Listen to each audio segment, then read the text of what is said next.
Hello achievers learn 24 academy में आप सभी का स्वागत है। और आज हम देख रहे हैं 23 फरवरी 2023 के करंट अफेयर्स। और मॉर्निंग में जो यानी कल कह सकते हैं कि अच्छी खबर है इंडिया के लिए। जिस तरह से इंडिया के स्टॉक मार्केट इस वक्त टूट रहे हैं और नेगेटिव खबरें चल रही है, उसमें यह है कि इंटरनेशनल मॉनिटरी फंड ने कहा कि इस साल इंडिया जो है 15% ग्लोबल ग्रोथ में कॉन्ट्रीब्यूट करेगा। और ये जो कहा है वो है एमडी है वहाँ की इंटरनेशनल मॉनिटरी फंड की क्रिस्टिना जॉर्जिवा, उन्होंने ये कहा है। तो 15% कॉन्ट्रीब्यूशन ग्लोबल ग्रोथ का मतलब है कि जो पूरी ग्लोबल ग्रोथ होगी उसमें 15% करेगा।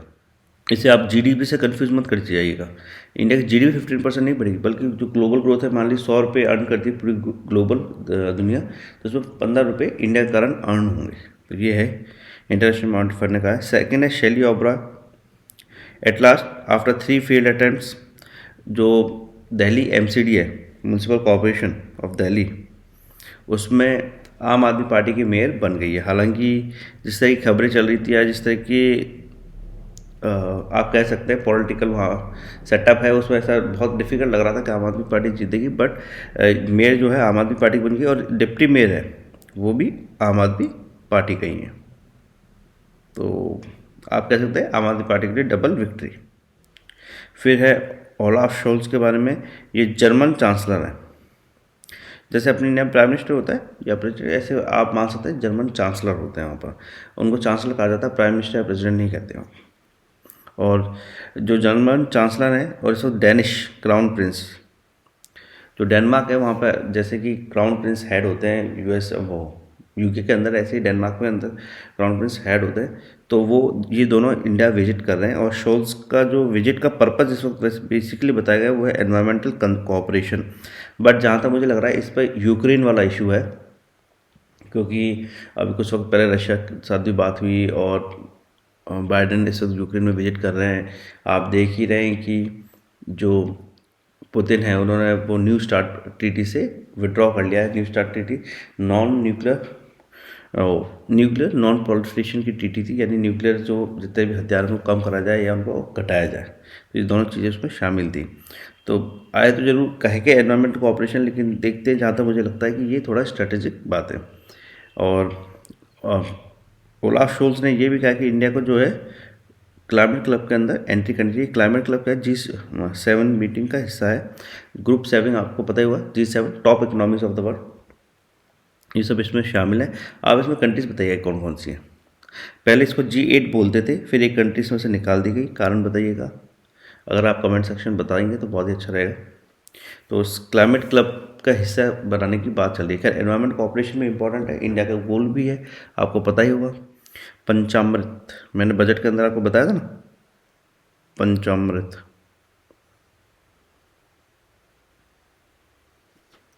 ये पंचामृत जो गोल है, ये 5 गोल हैं, 2030 के टारगेट्स हैं इसमें। और इसमें जैसे 500 gigawatt non fossil energy development की बातें की गई हैं। तो इस तरह से है, इसको आप याद कर लीजिएगा। आपने अभी तक बजट सेशन नहीं देखा तो बजट देख लीजिएगा 3 पार्ट्स में, और उसके साथ हमने बजट कंक्लूड कर दिया है। और उसमें जो भी इंपॉर्टेंट चीज़ें होंगी वो हमें देश में पता चलती रहेंगी। सेकेंड इंपॉर्टेंट खबर आई शिल्पा एम्बुल, जो जॉइंट सेक्रेटरी ईस्ट एशिया, यानी विंग होती है। असल में क्या होता है कि जैसे फॉरेन सेक्रेटरी हैं, उनके अंडर विंग काम करती है। ईस्ट एशिया को एक दिखता है, अरब को ज़्यादा एक अलग दिखता है। अगर मान लीजिए कि मतलब छोटी छोटी कंट्रीज हैं तो सबको एक्यूमुलेट करके एक विंग बना दी जाती है। नहीं तो जैसे यूएसए, तो उसके लिए एक अलग ही विंग है यूएस में। और यूएसए में भी जैसे डिफेंस के लिए अलग विंग है। इस तरीके से यूके इंपॉर्टेंट है। बट आप अफ्रीका देखें तो नॉर्थ अफ्रीका ठीक है, कंट्रीज़ लगभग एक ही ग्रुप देख लेता है। तो इस तरीके से रहता है। तो ये जो Shilpa Ambule joint secretary East Asia के in the ministry of external affairs, तो इन्होंने विजिट करी है। और 2019 के बाद आप कह सकते हैं पहली विजिट है, जुलाई 2019 के बाद। क्योंकि जुलाई 2019 में मीटिंग हुई, उसके बाद और मीटिंग जो प्रपोज होंगी, लेकिन 2020 में आपको पता ही हुआ कोरोना आ गया। तो कोरोना के कारण सब रुक गए। फिर उसके बाद गलवान घाटी का इंसिडेंट हो गया, जिसमें हमारे वीर जवानों की शहादत हुई। इसके बाद एनवायरनमेंट इतना मतलब बिगड़ गया था कि बात करना थोड़ा सा मुश्किल था। और ये भी अगर आप देखें तो बहुत ज़्यादा जो बात हो रही है ये बेसिकली बॉर्डर अफेयर्स पर चलने की बात है। बट ऐसा होता ही है, देखो डिप्लोमेसी में क्या होता है कि एक देश दूसरे देश से हमेशा लड़ाई झगड़े नहीं इन्वॉल्व में रह सकता। क्योंकि अगर आपको ग्रोथ करनी है तो आप लड़ाई झगड़ों में इन्वॉल्व नहीं रह सकते। अगर आप लड़ाई झगड़ों में इन्वॉल्व रहेंगे तो ग्रोथ नहीं कर पाओगे। तो ये 26th मीटिंग थी, the working mechanism for consultation coordination on India China border affairs. तो ये है। अब इस पर देखते हैं, इस पर थोड़ा सा क्रिटिसिज्म भी होगा, क्योंकि क्या होता था कि जब बीजेपी कांग्रेस पावर में थी तो बीजेपी इस तरह से बहुत क्रिटिसिज्म किया करती थी। तो अब वो ऐसा कह सकते हैं कि हो सकता है एक आध दिन में हम थोड़े से स्टेटमेंट ऐसे अलग देखें। खैर, पॉलिटिक्स में हमें इन्वॉल्व नहीं होना। सेकेंड है, Nagaland hopes to end long wait for first women MLA in state. ये एक बहुत ही मतलब इंटरेस्टिंग न्यूज़ है, आप कह सकते हैं सरप्राइजिंग न्यूज़ है। इंटरेस्टिंग तो खैर क्या, असल में क्या है, वुमेन एमएलएज का ऐसा नहीं है कि हमारे इंडिया में कोई मतलब हिस्ट्री नहीं है, पहले से ही है। वुमेन एमएलएज रही हैं, एमपीज रहे हैं, लेकिन नागालैंड में ऐसा है कि आज तक कभी कोई वुमेन एमएलए नहीं रही। और इस बार माना जा रहा है कि इसमें एक्चुअली क्या है, जो पार्टी है उसके दो कैंडिडेट्स खड़े हैं, तो ऐसा माना जा रहा है कि दोनों कैंडिडेट जीत सकते हैं। एक कैंडिडेट एटलीस्ट जीत जाएगा, ऐसा पार्टी मान के चल रही है। बाकी देखते हैं क्या होता है। तो ये सिर्फ सरप्राइजिंग एलिमेंट के कारण मैंने रखा। इसका कुछ जीके का एलिमेंट नहीं है। कभी आपको कोई बात करनी हो, कुछ नॉलेज शेयरिंग हो, तो उसमें ये आपके काम आई है। फिर हाई खबर राजीव रघुवंशी के बारे में। ये एक असल में new drug controller general of India है, राजीव रघुवंशी। असल में यूएसए में जैसे फूड एंड ड्रग एडमिनिस्ट्रेशन होता है, जो कि सब देखता है, इंडिया में क्या है, drug control general of India, ये मेडिसिन से रिलेटेड चीज़ें देखते हैं। इसमें ये रहता है कि मेडिसिन का अप्रूवल वगैरह, उनकी लाइसेंसिंग वगैरह सब ये drug control general of India के अंडर में आती है। और अभी हाल फिलहाल में क्या हुआ है, आपको पता ही होगा कि इंडिया के मतलब कई बैचेस पर या इंडिया की कंपनीज पर काफ़ी एलिगेशंस लगे हैं कि उन्होंने मतलब जो है नकली तो नहीं कहेंगे, लेकिन आप कह सकते हैं कि मतलब मिलावटी दवाइयाँ बाजार मांगी, जिससे बच्चों की डेथ हो गई। इनफैक्ट WHO ने भी हमें काफ़ी क्रिटिसाइज़ किया था। अभी अफ्रीका में ही बहुत हुआ, अजरबैजान में आई थिंक ये हुआ। तो इस मुझे लगता है उसी के मतलब रेफरेंस में कुछ कार्रवाई इंडिया की तरफ से की गई है। क्योंकि अगर देखिए इंडिया के स्टैंडर्ड्स अगर सब नॉर्मल होंगे, यानी सब स्टैंडर्ड की दवाएं जाएंगी, तो इससे इससे भी ये नहीं दवाइयाँ या मार्केट ख़राब नहीं होता, इससे हमारी इंटरनेशनल रेपुटेशन भी घटती है और बहुत ही ख़राब होती है।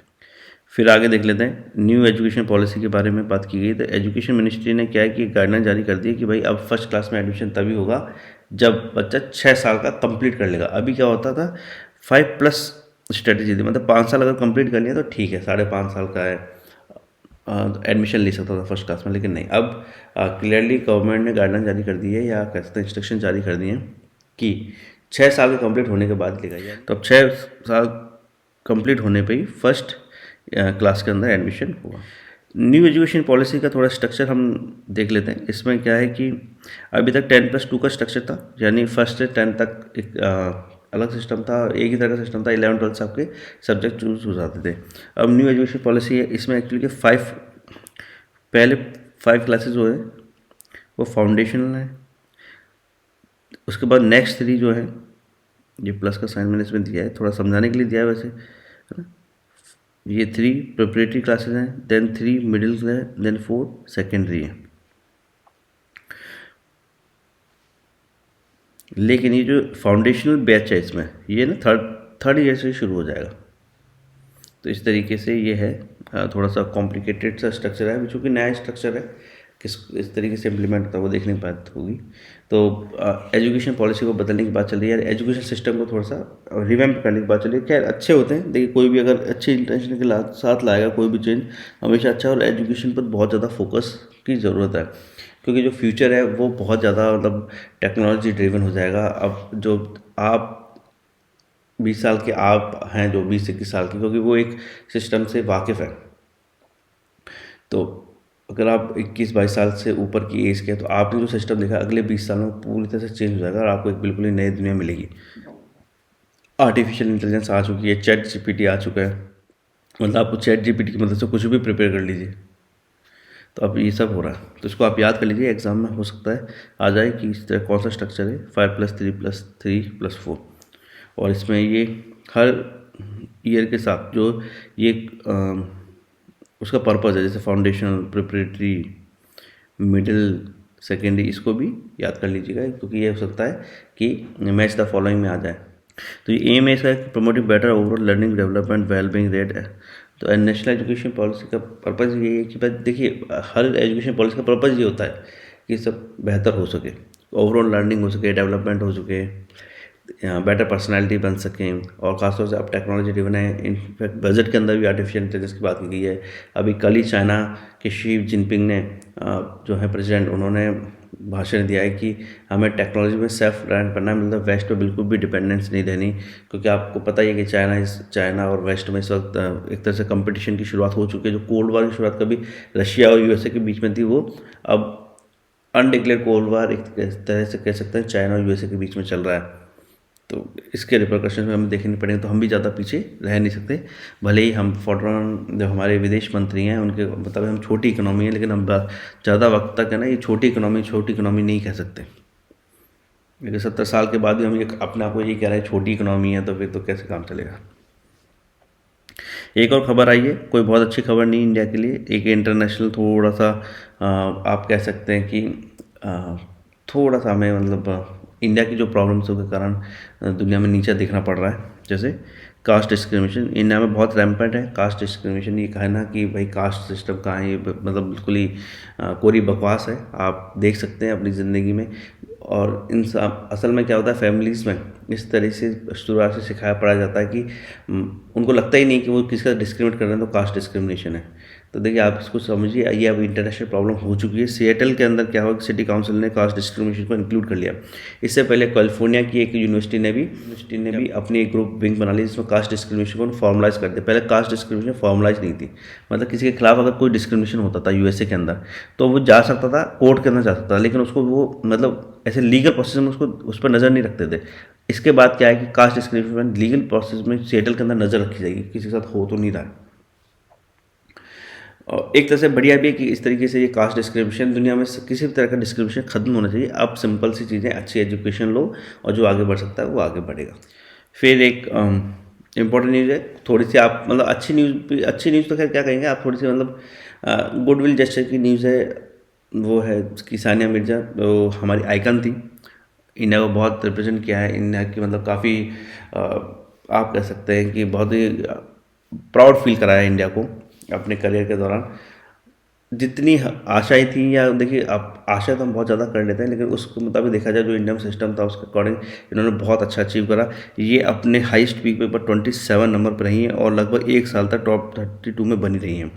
देखिए टेनिस का इंडिया में कभी कोई खास इंफ्रास्ट्रक्चर नहीं था, स्पोर्ट्स का तो बिल्कुल ही नहीं था, और जिस पीरियड में ये थी 2004-5 के पीरियड में, उस वक्त तो क्लियरली कहा जाता है कि अगर आप स्पोर्ट्समैन तो आपका करियर ख़राब है, आप ज़िंदगी में कुछ नहीं कर पाएंगे, आप निकम्मे नालायक हैं। ये वो पीरियड था। अब 2022 या 23 में आप कहें तो बहुत चीज़ें बदल चुकी हैं। खासतौर से 2010 के कॉमनवेल्थ गेम्स के बाद बहुत चीज़ें बदली, नहीं तो उससे पहले क्या होता था तरीके से अगर आप स्पोर्ट्स ले लेते तो आपको डीमोटिवेट जितना किया जा सकता था उतना करते थे, कोई बहुत ज़्यादा आपको देखा नहीं जाता था इंपॉर्टेंस। लेकिन उस पीरियड में इन्होंने एक अपना करियर बनाया, बहुत मतलब ऊँचाइयाँ देखी। और इसके 2004-5 के बाद ही बेसिकली ये गवर्नमेंट का जो इंफ्रास्ट्रक्चर, ये सपोर्ट था जो गवर्नमेंट का, वो आया। उससे पहले इतना कोई सपोर्ट होता भी नहीं था। अगर देखेंगे पुराने प्लेयर्स हैं, उनकी पूरी ज़िंदगी किसी चाय के ठेले पे निकल गई, कोई मजदूरी करा। अभी भी एक प्लेयर की खबर थी, हॉकी प्लेयर की, पंजाब में, वो बेचारा वो क्या होता है कि बोरियाँ उठाते हैं, जो बिल्कुल ही मजदूर वर्ग के लोग काम करते हैं, उस काम को कर रहे थे। तो सिचुएशन अभी भी इतनी बहुत अच्छी नहीं हुई, लेकिन उसमें जो सानिया मिर्ज़ा की जो लाइट दिखाई खासतौर से इंडिया में और स्पेसिफिकली गर्ल्स के लिए, वो अनपैरेलल थी। आप देख सकते हैं अंकिता भांबरी जो सानिया मिर्ज़ा की पेयर थी, यानी उनके साथ ही खेली होंगी और हो सकता है फ्रेंड वगैरह भी रहे हों। तो उन्होंने खुद बताया कि जब वो प्रैक्टिस किया करती थी, और मतलब सानिया मिर्ज़ा और ये भी प्रैक्टिस करते थे, तब लोग बोलते थे इसमें क्या करियर है, क्या बनाओगे। इंडिया में एक जो चीज़ है डेवलपमेंट ना होने का, क्योंकि इंडिया के जो लोग हैं ना बिल्कुल भी रिस्क नहीं ले सकते। रिस्क मतलब बिल्कुल जिसमें दिख रहा हो ना कि बहुत अच्छा करियर बन सकता, उसमें भी नहीं लेते। उनको लगता है हम नालायक हैं, कुछ कर नहीं सकते कभी ज़िंदगी में। मैंने ये बहुत क्लियरली देखा है। अरे ये आज तक नहीं हुआ तो तुम कैसे कर लोगे। इंडिया में कहावत हमेशा आपने सुनी होगी, चलती रहती है, तेरे बाप ने नहीं किया, मतलब थोड़ा सा कर्स लैंग्वेज, लेकिन आपसे तेरे बाप ने नहीं किया तो कैसे खड़ा है। ये लोगों में मतलब एक खास तौर से मिडिल क्लास और लोअर मिडिल क्लास में तो बहुत ज़्यादा आपको सुनने को मिलेगा। आप लोगों की बातों के दौरान भी ये देख सकते हैं। तो ये मतलब हमेशा से इंडियन सोच थोड़ी ऐसी रही है कि हम कुछ नया कर ही नहीं सकते। इसलिए आप देखिए इनोवेशन में भी हम बहुत कोई आगे नहीं है। कोई एक आध देखिए नाम होगा तो अलग बात है। अब सानिया मिर्ज़ा रिटायर हो गई हैं, उनको मेंटोर बना लिया है जो आईपीएल की टीम है। बट इनका करियर बहुत अच्छा रहा, तो इसलिए मैंने इनका फ़ोटो लगाया कि शी डिज़र्व्स, उसका अचीवमेंट जो है अपने पीरियड में बहुत अच्छा रहा है। और देखिए इंसान अलग अलग डिसीजन लेता है, उसमें कोई खुश हो सकता है, कोई क्रिटिसिज्म कर सकता है, वो अलग बात है, but as sports person she has a illustrious career in India और आउटसाइड इंडिया, और बहुत नाम रहा। तो वी गिव एक्चुअली एक थम्स अप हैंडशेक देना चाहिए, मतलब क्लैपिंग होनी चाहिए इनकी ज़िंदगी में कि उन्होंने बहुत कुछ अचीव किया और बहुत लोगों को मोटिवेट किया, और ख़ास तौर से गर्ल्स को मोटिवेट किया। क्योंकि जिस पीरियड में ये थी, यानी 2004 में तो इनका राइज होना शुरू हुआ था, यानी 90 से इन्होंने शुरुआत की थी, तो बहुत ज़्यादा मतलब अपॉर्चुनिटीज़ नहीं थी वीमेन के लिए स्पोर्ट्स में, तो बिल्कुल ही नहीं। तो ये हिंदू की हेडलाइन है basically, fearless, the Hindu newspaper जो है, fearless and peerless, Sania Lee's giant. इस हेडलाइन ही बहुत कुछ कहती है कि फेयरलेस भी नहीं, यानी किसी से डरी नहीं, या कोई सिचुएशन में मतलब डीमोटिवेट नहीं हुई। पेयरलेस मतलब कोई ऐसा साथी भी नहीं था कि कोई रोल मॉडल हो कि देखो वो है, उस तरह से हम बनेंगे। अकेले चलना हमेशा मुश्किल होता है। अगर आपके सामने एक बार कोई विजेता बन जाए, जैसे क्रिकेटर में बन गया और नाम हो गया, हाँ ठीक है, तो आप क्रिकेटर की लाइन लग जाएगी, वो अलग बात है। लेकिन किसी नए स्पोर्ट्स में ट्राई करना हमेशा मुश्किल रहता है, उसमें बहुत मतलब एनर्जी, एफर्ट, और ख़ास तौर से आपको अनसर्टेनिटी जो होती है, अनिश्चितता है, वो झेलनी पड़ती है। खैर, इसके साथ ही हम आज का सेशन कंक्लूड करते हैं। Thank you very much. अगर कोई कमेंट आपको कुछ हो, कोई वीडियो मतलब कुछ टॉपिक पर आप कुछ जानना चाहें, तो कमेंट सेक्शन में हमें लिख सकते हैं। थैंक यू, और सब्सक्राइब करना ना भूलिएगा।